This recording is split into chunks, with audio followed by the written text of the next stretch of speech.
Hello friends, જય શ્રી ગણેશ. બધાને સ્વાગત છે તમારું મારી ચેનલ ગુજરાતી કિચનમાં. બજારમાં ખૂબ મોંઘા મળતા ચોકલેટ વેનીલા 2 લેયર આઈસ્ક્રીમ બનાવવાની એકદમ સરળ રેસીપી આજે હું તમારી સાથે શેર કરીશ. આ વિડીયો જોયા પછી તમે ચોક્કસ આઈસ્ક્રીમ બનાવશો જ, કારણ કે એકદમ સરળ રીતે બને છે અને દૂધથી બનાવશું. નથી વ્હીપ ક્રીમની જરૂર, નથી ફ્રેશ ક્રીમની જરૂર કે નથી ઘરની મલાઈ લેવાની, અને ચોકલેટ કે ચોકલેટ સિરપની પણ આપણે જરૂર નથી પડવાની. તો આ આઈસ્ક્રીમ ઘરે બનાવી લીધા પછી બજારના મોંઘા કેમિકલવાળા આઈસ્ક્રીમ લેવા દોડવું નહીં પડે અને ખૂબ સસ્તામાં બને છે, તો બધા ઘરે આરામથી બનાવી શકે છે. તો ચાલો બનાવવાનું શરૂ કરીએ. તો એના માટે સૌપ્રથમ આપણા ઘરમાં જે પણ દૂધ આવે છે એ આપણે લઈ લેવાનું છે. તો અત્યારે મેં 1.5 લીટર જેટલું દૂધ લીધેલું છે. દૂધ છે એ નોર્મલ છે, રૂમ ટેમ્પરેચર ઉપર જ છે, આપણે એને ગરમ પણ નથી કરેલું. અને એક વાતનું ધ્યાન રાખશું કે આપણે ફૂલ ફેટ દૂધ લેવાનું છે, મતલબ કે જે ફેટ વગરનું દૂધ આવે છે એનો ઉપયોગ આપણે નથી કરવાનો, કારણ કે આપણે અહીંયા કોઈ પણ જાતની ક્રીમનો ઉપયોગ નથી કરવાના. તો દૂધ છે આપણું ફેટવાળું હોવું જરૂરી છે. હવે જે દૂધ ઉકળવા મૂક્યું આપણે, એમાંથી અડધી વાટકી જેટલું દૂધ આપણે બહાર કાઢી લઈએ, અને બાકીનું જે દૂધ બચ્યું છે તપેલામાં એને આપણે ઉકળવા માટે ગેસની ફ્લેમ હાઈ રાખી અને રાખી દઈએ. તો ચલો, દૂધ આપણું એક સાઈડ ઉકળે છે, વચ્ચે વચ્ચે આપણે એને ફેરવતા રહેવાનું છે.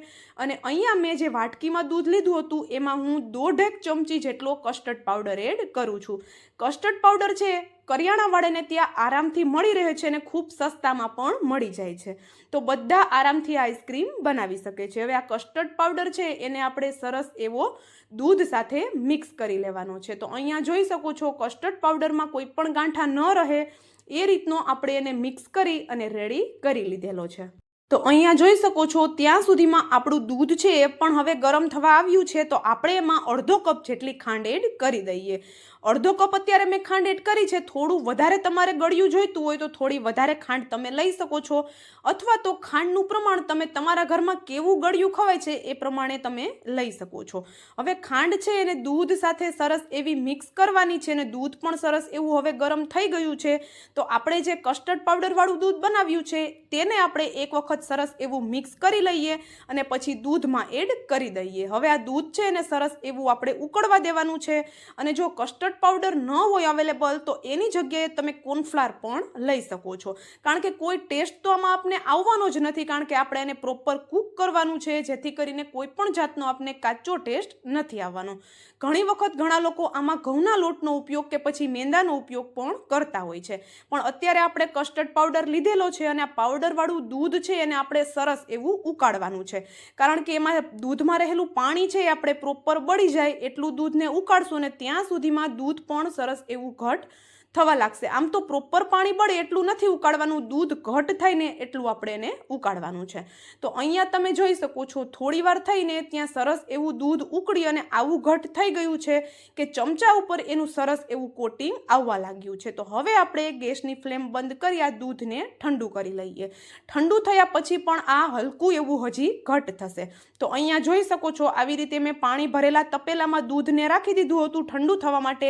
ઠંડુ થયા પછી જ આપણે આગળની પ્રોસેસ કરવાની છે. અને જો અહીંયા હું તમને બતાવી દઉં કે દૂધ છે આપણું કસ્ટર્ડ પાવડરવાળું એ એકદમ સરસ એવું હવે મલાઈદાર ઘટ થઈ ગયું છે. તો ચાલો, હવે નીચેનું વાસણ છે પાણીવાળું એ મેં હટાવી લીધું, અને અહીંયા મેં એક મોટું મિક્સરનું જાર લઈ લીધું. આપણે અહીંયા વ્હીપ ક્રીમનો ઉપયોગ બિલકુલ નથી કરવાના, તો બજાર જેવું આઈસ્ક્રીમનું ટેક્સચર લાવવું એના માટે આપણે અહીંયા મિક્સર જારમાં એને ફેરવવું ખૂબ જરૂરી છે. સાથે જ આપણે અહીંયા કોઈ પણ જાતની ક્રીમનો ઉપયોગ પણ નથી કરતા, તો આપણું આઈસ્ક્રીમ છે એમાં બરફ ન થાય એ માટે 1/4 કપ જેટલો મિલ્ક પાવડર મેં લીધેલો છે. મિલ્ક પાવડર પણ આરામથી કરિયાણાવાળાને ત્યાં મળી રહે છે. જે 10-10 વાળા પાઉચ આવે છે ને મિલ્ક પાવડરના, એનો ઉપયોગ પણ તમે કરી શકો છો. તો અહીંયા જોઈ શકો છો, આપણે મિલ્ક પાવડર એડ કરી સરસ એવું આને મિક્સ કર્યું, ને તમે ટેક્સચર જોઈ શકો છો એકદમ ક્રીમી, અને એમાં જે બબલ્સ આવ્યા છે એના લીધે આઈસ્ક્રીમમાં એકદમ સરસ એવું ક્રીમી ટેક્સચર આવશે. અહીંયા હવે આપણે જે મિશ્રણ બનાવ્યું છે ને એને આપણે 2 ભાગમાં ડિવાઈડ કરી લઈએ, કારણ કે આપણે 2 ફ્લેવરનો આઈસ્ક્રીમ બનાવવાનો છે. તો આપણે અહીંયા અડધું દૂધ છે એક તપેલામાં લઈ લીધું અને અડધું દૂધ મિક્સર જારમાં રાખી લીધું. હવે આ મિક્સર જારમાં જે દૂધ છે એ આપણે ચોકલેટ ફ્લેવરનું બનાવવાનું છે. તો એના માટે મેં અહીંયા 2 ચમચી જેટલો કોકો પાવડર એડ કરેલો છે, પણ જો કોકો પાવડર પણ અવેલેબલ ન હોય તો એની જગ્યાએ જે ચોકલેટ ફ્લેવરના બિસ્કિટ આવે છે, જેમ કે હેપી, બાકી ઘણી કંપની એવી હોય છે જે ચોકલેટ ફ્લેવરના બિસ્કિટ બનાવે છે, તો એ બિસ્કિટ લઈ લેવાના છે. એનો આપણે મિક્સર જારમાં કોકો પાવડર જેવો પાવડર કરી અને એ પાવડર આપણે એડ કરી દેવાનો છે. સેમ ટેક્સચર આવી જશે. હવે અહીંયા બંને આપણે જે ફ્લેવરના આઈસ્ક્રીમ માટેના મિશ્રણ બનાવ્યા એ અલગ અલગ તપેલામાં રાખી દેવાના છે. ઉપરથી કવર કરી અને આપણે આને 2 કલાક માટે ફ્રીઝરમાં રાખી દેવાના છે, મતલબ કે થોડા સેટ થવા માટે એને. તો અહીંયા તમે જોઈ શકો છો 2 કલાક પછી જોઈએ છે તો બંને આઈસ્ક્રીમ હલકા સેટ થઈ ગયા છે, પ્રોપર સેટ નથી થયેલા. તો જો સરસ એવા આઈસ્ક્રીમ સેટ થઈ ગયા છે તો હવે આપણે એમાંથી લેયર્સ બનાવવાની છે. તો શરૂઆતમાં જો બંને મિશ્રણ ભેગા કરી દઈશું તો કોઈ પણ જાતની લેયર નહીં બને, પણ હવે આપણે આની લેયર્સ બનાવશું એટલે એકદમ પ્રોપર બજાર જેવી લેયર બનીને તૈયાર થશે. બનાવવી ખૂબ જ સરળ છે. જો તમે જો એકદમ આરામથી બની જાય છે અને તમને બનાવવામાં પણ ખૂબ મજા આવશે. તો પહેલાં આપણે વેનીલાની લેયર બનાવીએ. તો એના માટે આ વેનીલા વાળું મિશ્રણ છે, જો જોઈ શકો છો પ્રોપર નથી જામેલું, હલકું એવું જ જામ્યું છે. તો આપણે એને આવો કોઈ એરટાઈટ ડબ્બો લઈ લઈએ અને નીચેની સાઈડની જે લેયર છે એ આપણે વેનીલાની પાથરી દઈએ. તો આવી રીતે વધારે સ્મૂથ કરવાની કોઈ જરૂર નથી, બસ એક લેયર આપણે આવી રીતે વેનીલાની પાથરી દીધી. તો અહીંયા આપણે વેનીલાની લેયર છે એ કમ્પ્લીટ થઈ ગઈ. તો હવે સેમ એ જ રીતે બીજી લેયર છે એ આપણે હવે ચોકલેટ જે આઈસ્ક્રીમ આપણે બનાવ્યો એની પાથરી દેવાની છે. અને જો તમારે આ 2 લેયર આઈસ્ક્રીમ ન બનાવવું હોય, ખાલી સિંગલ આઈસ્ક્રીમ બનાવવું હોય તો તમે સિંગલ આઈસ્ક્રીમ પણ આ જ રીતે બનાવી શકો છો. અને આ જે પ્રોસેસ છે એને તમારે સ્કીપ કરી દેવાની છે. સીધું આપણે મિલ્ક પાવડરવાળું જે દૂધ કર્યું એને આપણે મિક્સર જારમાં ફેરવી અને આપણે સીધું જ એરટાઈટ ડબ્બામાં ભરી અને જામવા માટે રાખી દેવાનું છે. તો તમે સિંગલ લેયરવાળો પણ આઈસ્ક્રીમ બનાવી શકો છો. અને બીજી વાત કે મેં જે કસ્ટર્ડ પાવડર લીધો હતો વેનીલા ફ્લેવરવાળું જ હતું, એટલા માટે મેં કોઈ જાતની ફ્લેવર એડ નથી કરેલી. જો તમે કોર્નફ્લાવરનો કે બાકી કોઈ વસ્તુનો ઉપયોગ કરવાના હોય તો થોડો તમારે અહીંયા ફ્લેવર એડ કરી દેવાની છે, જેથી કરીને બજાર જેવો જ આઈસ્ક્રીમનો ટેસ્ટ આવી જાય. તો અહીંયા એ જ રીતે એક લેયર આપણે ચોકલેટવાળી કરી, એક લેયર ફરી પાછી આપણે વેનીલાવાળી કરી, એ જ રીતે ઉપર પાછી એક લેયર આપણે ચોકલેટવાળી કરી દઈએ. અને આવી રીતે હવે કોઈ સ્ટીક લઈ લેવાની છે અને સ્ટીકની મદદથી આ રીતે આપણે બંને લેયરને હલકી મિક્સ કરી દેવાની છે.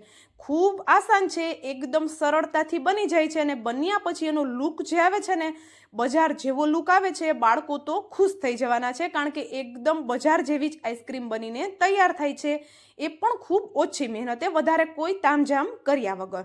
તો અહીંયા જોઈ શકો છો સ્ટીકની મદદથી આપણે આ બધી વસ્તુ છે એને હલકી મિક્સ કરી લીધી.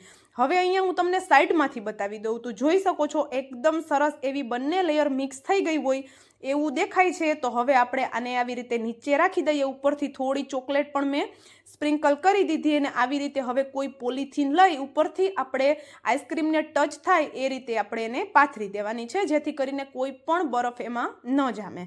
તો અહીંયા આપણે સરસ એવું પોલિથીન પાથરી ઉપરથી કવર કરી અને આ ડબ્બાને ફ્રીઝરમાં રાખી દેવાનો છે. તમારું ફ્રીઝ કેવડું અને કેવું છે એ ઉપર આધાર રહેશે કે આઈસ્ક્રીમ કેટલી વારમાં જામી જાય છે. તો અહીંયા મેં આઈસ્ક્રીમને 6 કલાક માટે રાખ્યો, તો 6 કલાકમાં સરસ એવો જામી ગયો છે. અને જો અહીંયા જોઈ શકો છો, તમને હું બતાવું છું કે એકદમ સરસ એવો આઈસ્ક્રીમ જામ્યો છે. જોતાં જ ખાવાનું મન થઈ જાય ને એવો એકદમ ઠંડો ચોકલેટી આપણો આઈસ્ક્રીમ તૈયાર છે. તો ચાલો હું તમને બહાર કાઢીને પણ બતાવું કે એકદમ સરસ એવી લેયર બને છે. તો બાળકો પણ ખુશ થઈ જશે અને આવો આઈસ્ક્રીમ જો કોઈ મહેમાનને સર્વ કરશો તો મહેમાન પણ ખુશ થઈ જશે.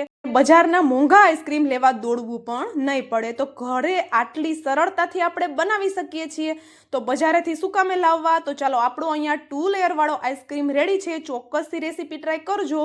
તો હવે મળશું આવા જ એક નવા વિડીયો સાથે. ત્યાં સુધી જય શ્રી ગણેશ બધાને, and thank you for watching.